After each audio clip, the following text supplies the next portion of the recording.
আমাইরা ভালোবাসা যদি করতে হয় এই রকম ভালোবাসা করো যে ভালোবাসাটা বেসেছিল বাবা জগন্নাথ ধাম পুরী ধামে নামাচার্য হরিদাস ঠাকুর।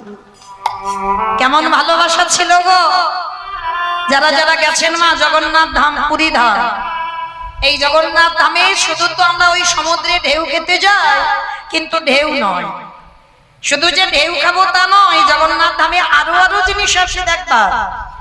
যারা যাবেন যে জায়গাটা নাম হচ্ছে সিদ্ধ বকুল, এই সিদ্ধ বকুল অনেক ভক্ত দর্শন করেছেন। পরশমণি পাথর মা লোহাতে ঠেকালে নাকি লোহা সোনা হয়, আর এ জগতে আমার গৌর হরি কাউকে পরশ করলে সেটা নাকি সোনার থেকে আরো দামি হয়ে যায়, আরো মূল্যবান হয়ে যায়। তো যারা যারা পরবর্তী দিনে যাবেন বাবা জগন্নাথ ধাম পুরী ধাম, কিছু দেখেন বা না দেখেন দুটো জায়গা অবশ্যই দেখবেন, এক হলো গম্ভীরা আর এক হলো মা সিদ্ধ বকুল। এই সিদ্ধ বকুলটা কিভাবে পৃথিবীতে এলো জানো? এই নামাচার্য হরিদাস ঠাকুর কেমন ভক্ত ছিল জানো? এই যে বাবা আমরা অনেক ভক্তরা ভগবানের নাম জপ করি না, মালাতে নাম করি, তা হরিদাস ঠাকুর মনে মনে ভাবছে ওই যে আঠা মাখাবো, সেই আঠাটা বেলনিতে বেলতে হবে, আগুনে সেকতে হবে, তারপরে রুটি বানিয়ে খেতে হবে। বলে ও তো অনেক টাইম লাগবে, সেই সময় তোমার প্রভুর নাম বন্ধ যাবে, দরকার নেই। ও তো সেই রুটিটা পেটে গিয়ে গলে যাবে, দরকার নেই বাবা রুটি বানাবার। ওই গ্লাসে করে আঠাটার জলটা নিয়ে বেশ করে গুলে বাবা খেয়ে নেয়।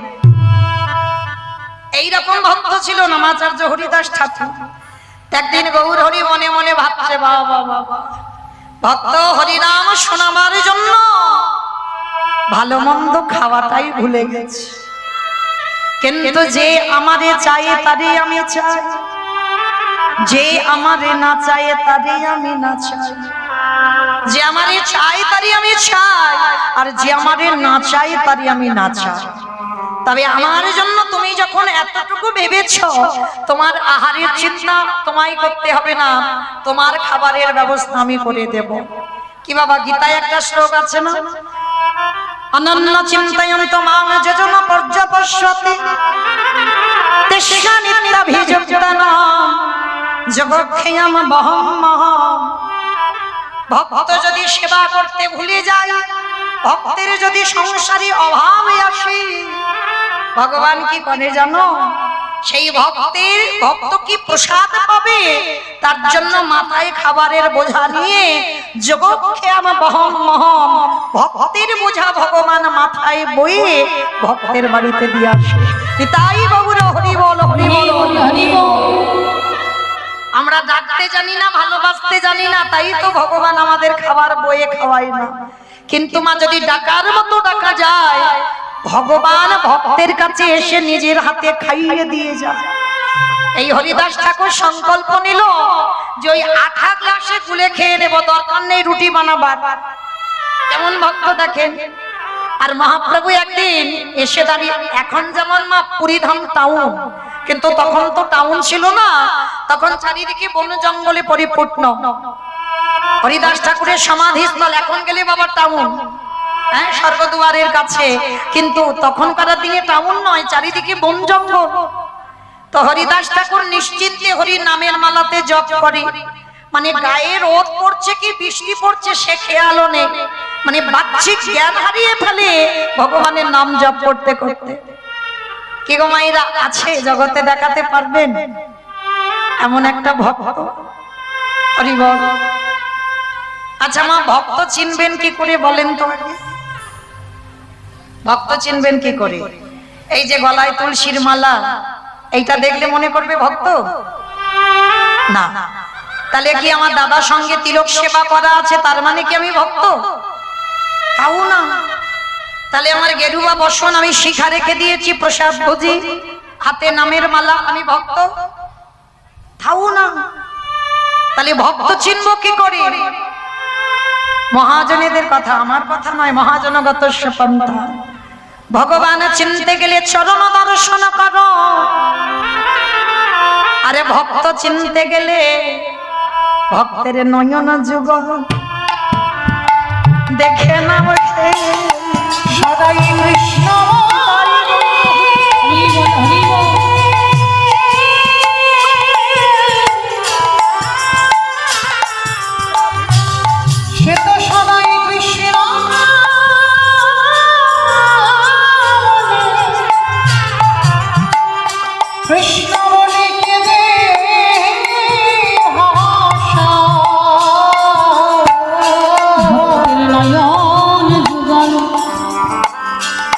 ওগো দেখে না হে।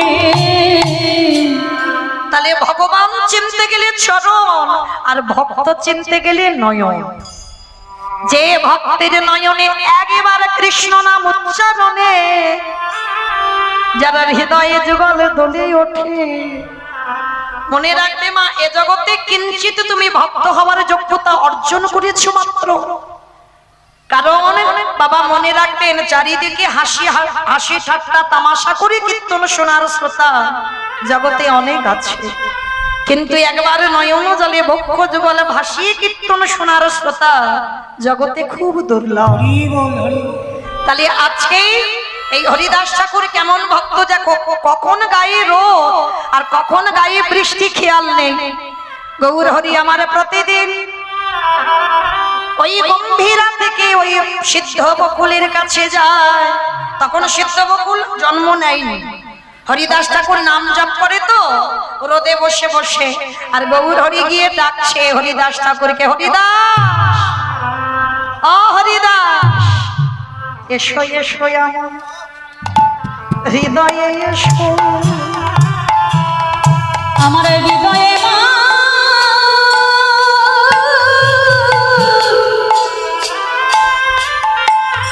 আমার হৃদয়ে দোলে শান্ত বনে। এসো এসো আমার হৃদয়ে এসো।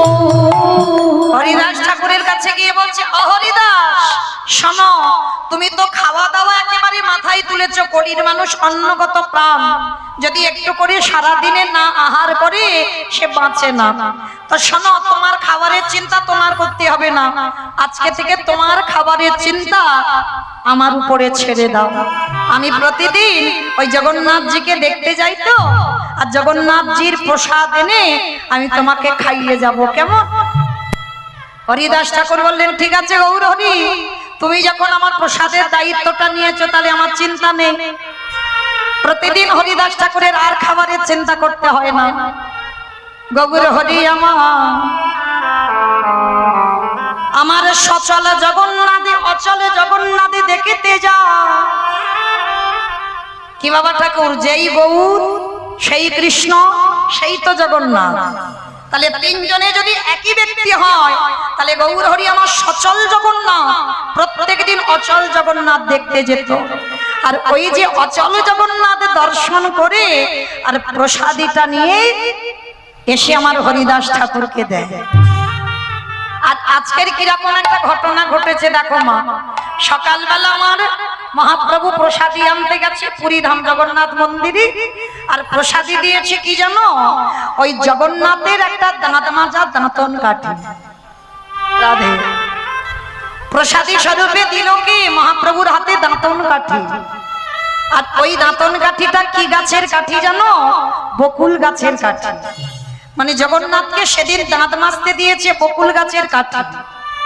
আর যখনই বকুল গাছের কাঠিটা হাতে পড়েছে, গৌর হরি মনে মনে করলো, ও হরিদাস, আজই আমার জগন্নাথ তোমার জন্য ভালো প্রসাদী রাখেনি। দেখো তোমার জন্য বকুল গাছের কাঠি প্রসাদ, তো কি করব বলো, প্রসাদ তো প্রসাদই হয়, হ্যাঁ, সে কাঠি হোক আর গাছের গোড়া হোক আর গাছের শিকড় হোক, যাই হোক প্রসাদ প্রসাদ হয় বাবা। এগুলো আপনাদের আমাদের অভিজ্ঞতা নেই, কিন্তু অভিজ্ঞতা ছিল কার জানো, সেই যে বাবা এই গরমের সময় মলয় চন্দনে আমার গোপীনাথের শ্রীঅঙ্গে লেপন করেছিল। কে গো? মাধবেন্দ্র পুরী। এই মাধবেন্দ্র পুরী যখন আমার গোপীনাথ ক্ষীরের ভাঁড়টা চুরি করেছিল না, মাধবেন্দ্র পুরী মনে মনে ভাবলো, যে ভাণ্ড আমার জন্য গোপীনাথ চুরি করে সেই ভাণ্ডটা আমি যেখানে সেখানে ফেলতে পারি না। শুধু ক্ষীরটা খেয়েছি প্রসাদী হিসাবে না, সেই যে মাটির ভাঁড় ওটাও কিন্তু ফেলেনি বাবা মাধবেন্দ্র পুরী, ওটাও যত্ন করে রেখে দিয়েছে। যখনই খিদে পেত ওই মাটির ভাণ্ডটা এক টুকরো করে ভেঙে ভেঙে মাধবেন্দ্র পুরী একেবারে প্রসাদী স্বরূপে পেয়েছে। তাই বাবুরা হরি বল, হরি বল, হরি বল।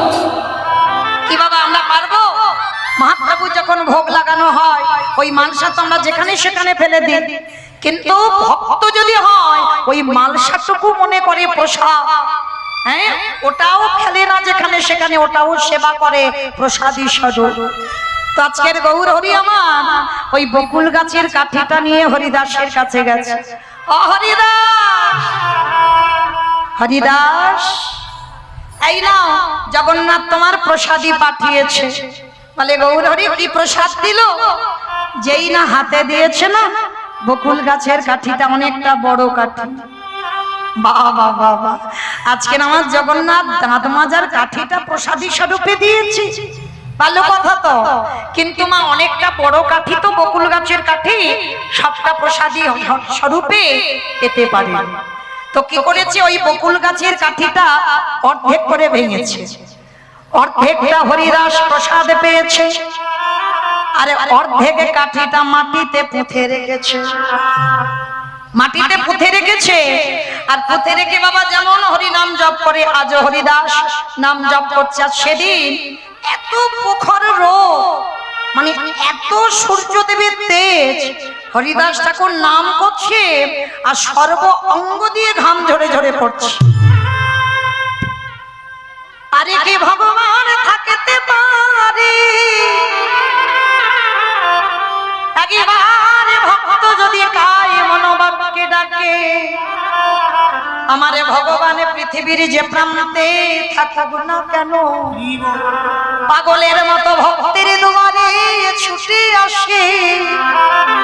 যেই না হরিদাস ঠাকুর নাম করছে ওই গরম, ভগবান আর থাকতে পারলো না। জগন্নাথ এসে কি করলো জানো, ওই যে বকুল গাছের কাঠিটা মাটিতে পোঁতা ছিল, পরশমণির পরশে লোহা যদি সোনা হয়, আর ভগবানের পরশে জগতে কি না জানি হতে পারে।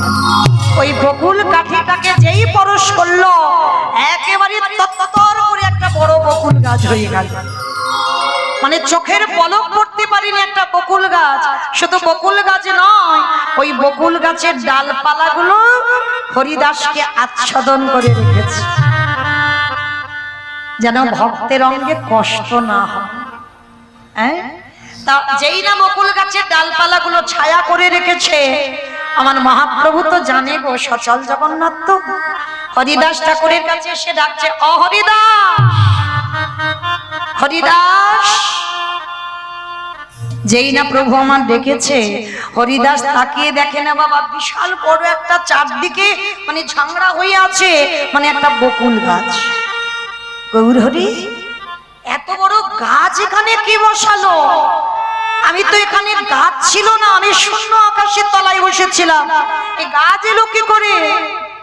ওগো হরিদাস, তুমি বোধহয় জানো না, এই জগৎ সংসার আছে, ভক্ত যদি ভগবানের জন্য হাঁটু পর্যন্ত জলে নামে, ভগবান ভক্তের জন্য কোমর পর্যন্ত নাভি পর্যন্ত নামতে পারে। আরে ভক্ত যদি নাভি পর্যন্ত নামে, ভগবান বক্ষ পর্যন্ত নামে। আরে ভক্ত যদি কোনো ভক্ত বক্ষ পর্যন্ত নামে, আমার ভগবান কি করে জানো? সেই ভক্তের জন্য সম্পূর্ণ জলে ডুবে দেয়।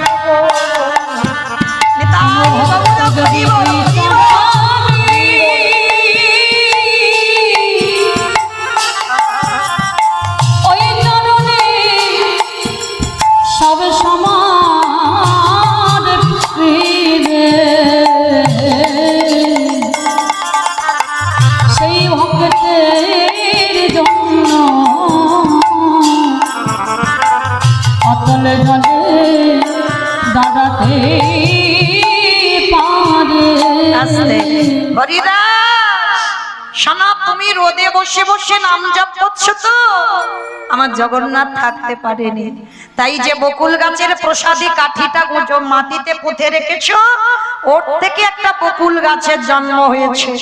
ও হরিদাস, আমি তোমার গৌর হরি হয়ে বকুল গাছটাকে পরশ করে বললাম, এই পৃথিবী যতদিন থাকবে এই বকুল গাছ ততদিনে থাকবে আগত কলিযুগের কোন ভক্ত যদি একেবারে পুরী ধামে এসে এই বকুল গাছটাকে পরশ করে তার কৃষ্ণ ভক্তি উদয় খাবে। আমি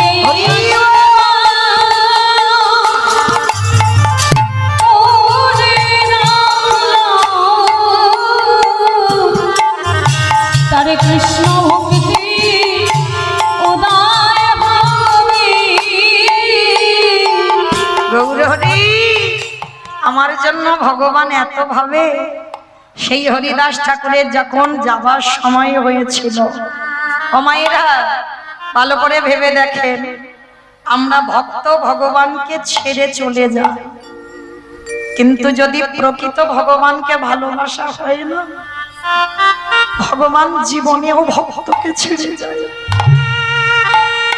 হরিদাস ঠাকুরের যখন যাবার সময় হলো গৌর হরি বললেন ও হরিদাস তুমি যদি আমারে ছেড়ে চলে যাও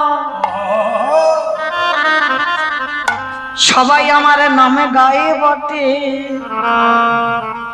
সবাই আমাকে হরিনাম শোনায় বটে কিন্তু তোমার মতো করে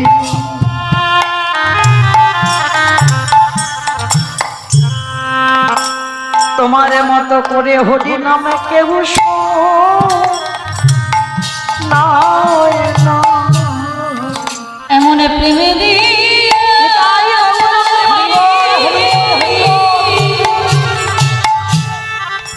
এমন প্রেমে দিয়ে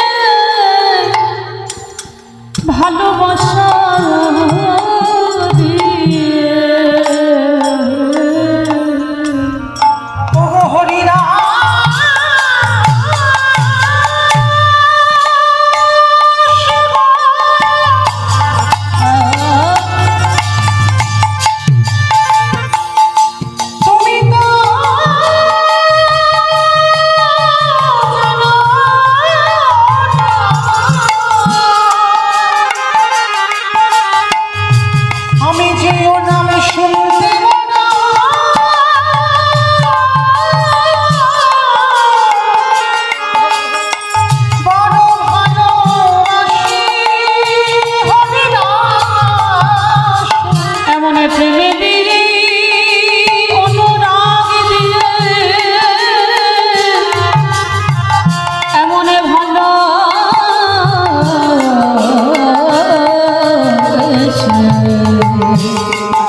হরিদাস বলল গৌরে হে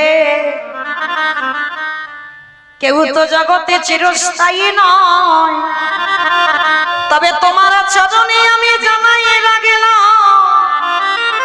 আমার মৃত্যুর সময়ে যেন আমি তিনটে জ্বালা না পাই জগতে যেটা সবাই পায় আমি যেন সেই জ্বালাটা না পাই।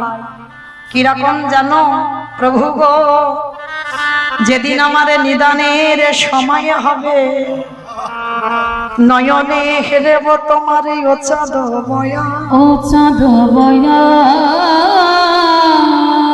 বদনে বলব তোমার মধুর নাম সংকীর্তন হরি নাম সংকীর্তন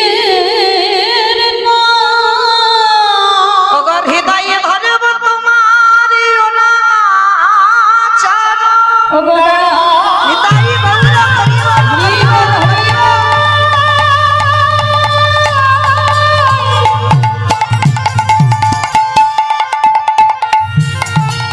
যেদিন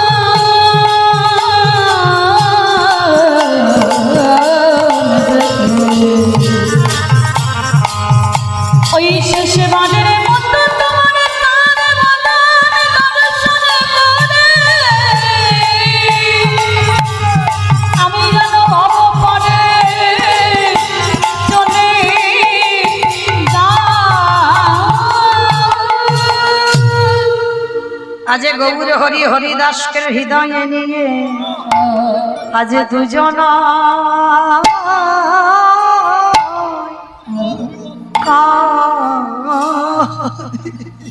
আজ ভক্ত কাঁদে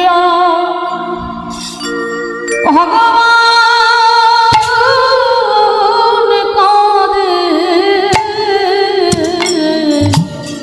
দেখো দুজনা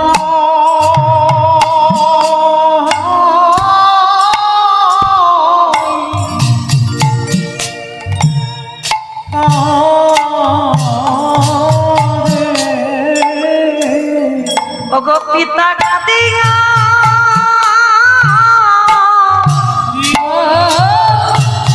এই পুত্র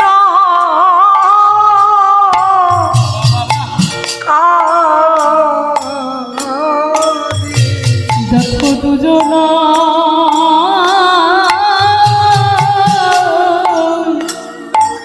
কাঁদে ওগো কাঁদেবে না কেন গো আজ কাঁদবে বলে এসেছে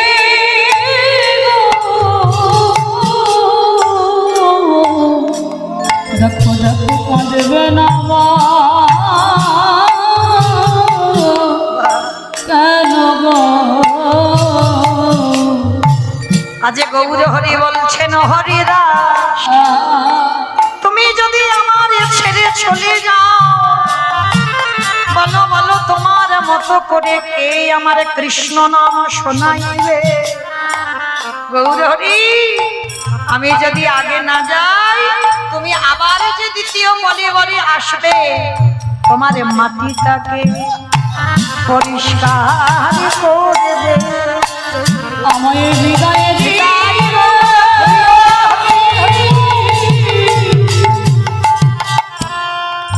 আমায় বিদায় দিয়ে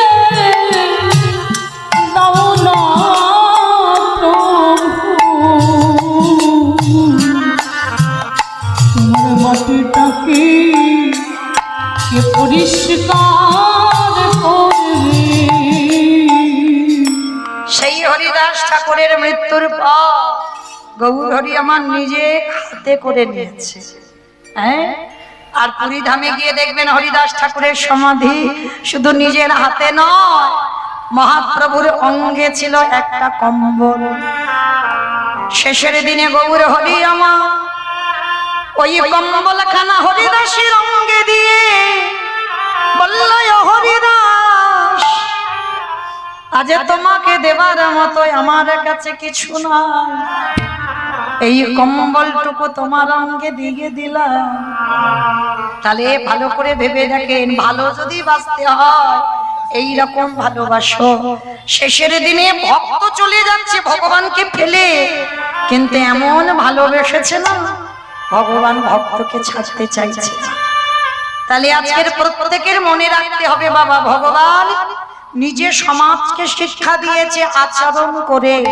যে ওরে কলিরিজি আমাকে দেখে সে যুগ ধর্ম প্রবর্তক নাম সংকীর্তন চারি ভাব ভক্তি দিয়া নাচাই নভুবন আপনি ভক্ত ভাব করি অঙ্গীকার আপনি না করলে ধর্মজীবীর শিখানো না যায় আপনি আচরি ধর্মজীবীর শিখায় এই তো সিদ্ধান্ত গীতা ভাগবতে গায় এই মতো কলিকালে প্রথম সন্ধ্যায় অবতীর্ণ হলেন কৃষ্ণ আপনি নদী আয়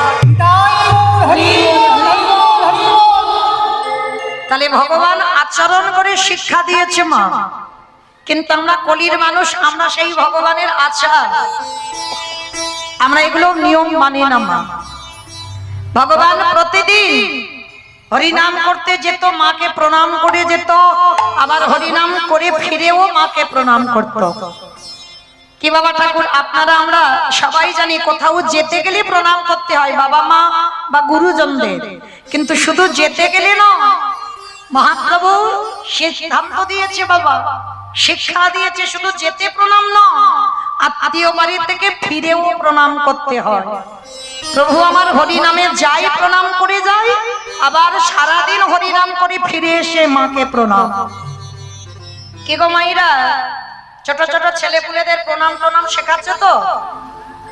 নিজেরাই করি না। দূর মা মমিতা, নিজেরা করি কি তার ঠিক নেই, আবার ছেলে পুলে হরিবল অমাইরা এখনো সব সুইচ টেপা প্রণাম হয়েছে। দেখবেন আমি বলছি নয়, মিলিয়ে নেবেন। এই যে আমার একটা ভাই ইউটিউব করছে না, রোহিত, এক্ষুনি আমি দেখেছি, ওকে গিয়ে ধরবো। যাওয়ার সময় ওখান থেকে যাওয়ার সময় সুইচ টিপে একবার প্রণাম করে গেল, আমি নিজের চোখে দেখলাম। তাহলে হতেও তো পারে মা এই জন্মটা হয়তো আমাদের শেষ। রাধে, এই জন্মের পরে হয়তো আমাদের বাবা ভগবানের চরণ প্রাপ্তি, আমাদের অনুভূতি নেই, আমরা বুঝতে পারছি না, কিন্তু এই জন্মটা বলছে দুর্লভ জন্ম। এই জন্মেই কিন্তু হরি ভজন করেই আমরা ভগবত প্রাপ্তি পাবো, অন্যান্য জন্মে নয়, এই মনুষ্য জন্মেই হয়। তাহলে ভেবে দেখেন বাবা, পশু পাখি খায়, আমরা মানুষ জাতি আমরাও খাই। পশু পাখি সন্তান জন্ম দেয়, আমরাও সন্তান জন্ম দিই। পশু পাখি ঘুমাই, আমরাও ঘুমাই। পশু পাখি সকালবেলা হলে খাবারের অন্বেষণে যায়। আমরা মনুষ্য কোলে জন্ম নিয়ে আমরাও রোজগারের জন্য সকালে বেরোই। তাহলে পশু পাখিদের দুটো চোখ আছে, আমাদেরও আছে। ওদের দুটো কান আছে, আমাদেরও আছে। পাখিদের দুটো ডানা দিয়েছে পশুদের, আমাদের থেকে বাবা আরো এক্সট্রা দুটো বেশি দিল পা। তাহলে আমাদের সঙ্গে তো হুবহুব মিল আছে। কই ওদের জন্মটাকে দুর্লভ বলছে না, আমাদের জন্মটাকে দুর্লভ বলে উঠলো কেন? কারণ একটা জায়গায় গন্ডগোল আছে মা, বলো তো কোন জায়গায়? যার জন্য আমাদের জন্মটাই দুর্লভ। পশু পাখিদের নয়ন দিয়েছে বটে,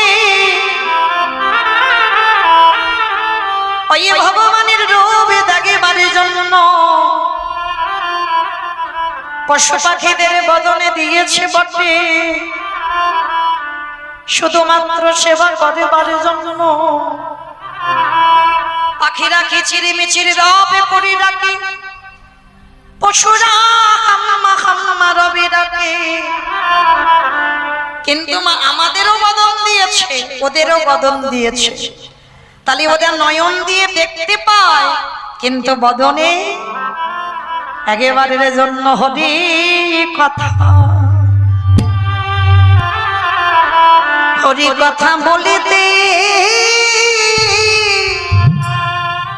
বলেতে না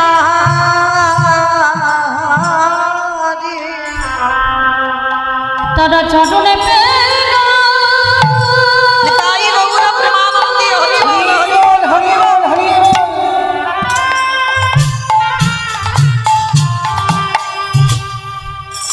চরণে পেল বদন পেল বটে,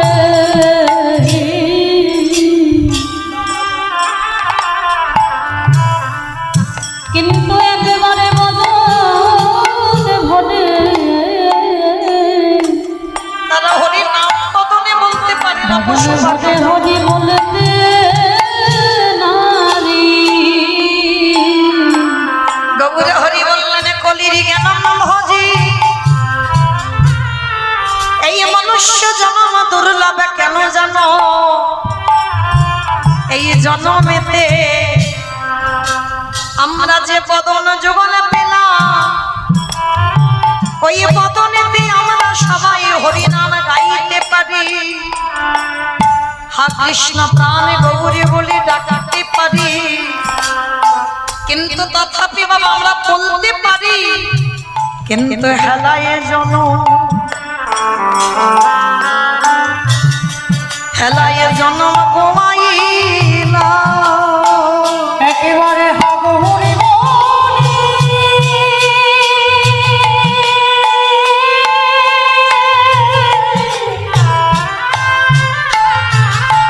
রাধে একেবারে হব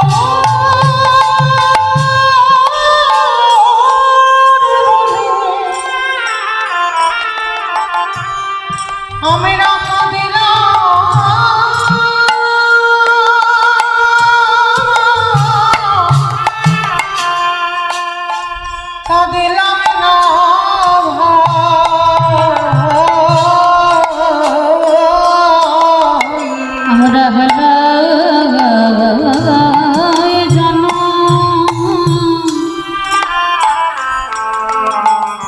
জ্বালায় জনম হারা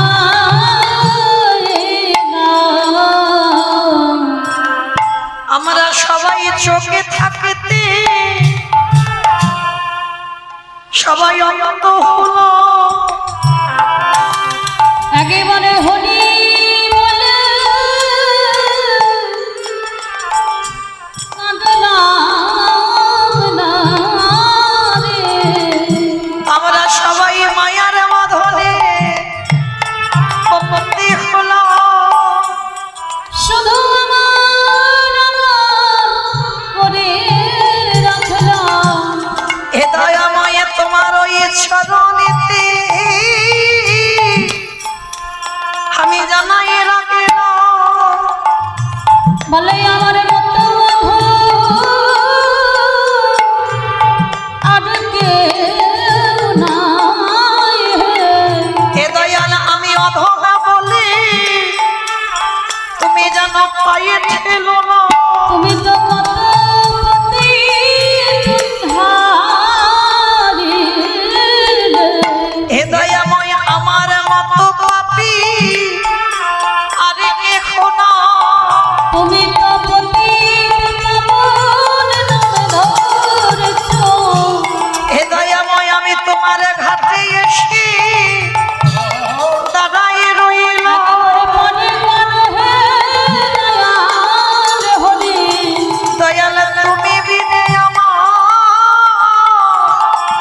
আমার গতি নাই, বলে তুমি তো আমার পিতা বন্ধু ভাই। আমি সময়ে থাকতে আমি জানাই রাখিলাম। আমার জাতি কুলমান সব সপিলাম, তুমি আমার কেশে ধরে টেনে নিও, আমি যেন মায়া মোহ ভুলে যেতে পারি, তুমি যেন চরণে ছাড়া করো না দয়া, তোমার ওই চরণে আমি আমার সব সপিলাম, যেন চরণ ছাড়া করো না দয়া, তোমার ওই চরণে চরণে সবে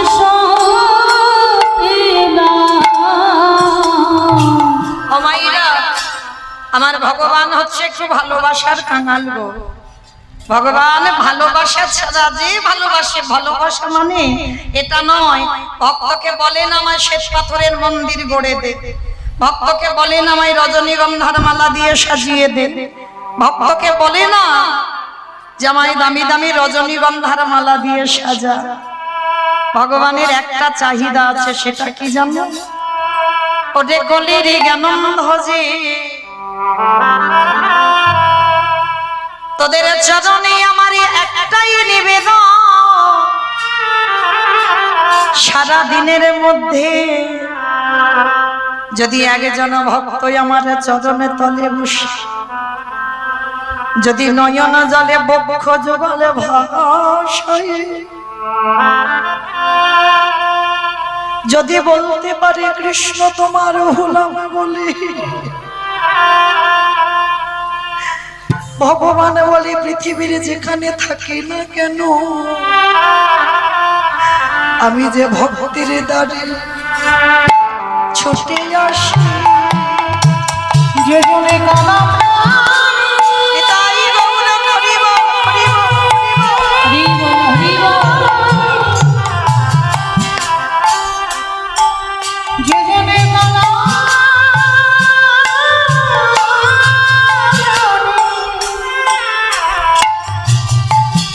একেবারে দখলে মতো ডাকিতে পারে, সেই ভক্তের দাঁড়ি ভক্তের দাঁড়ে ছুটে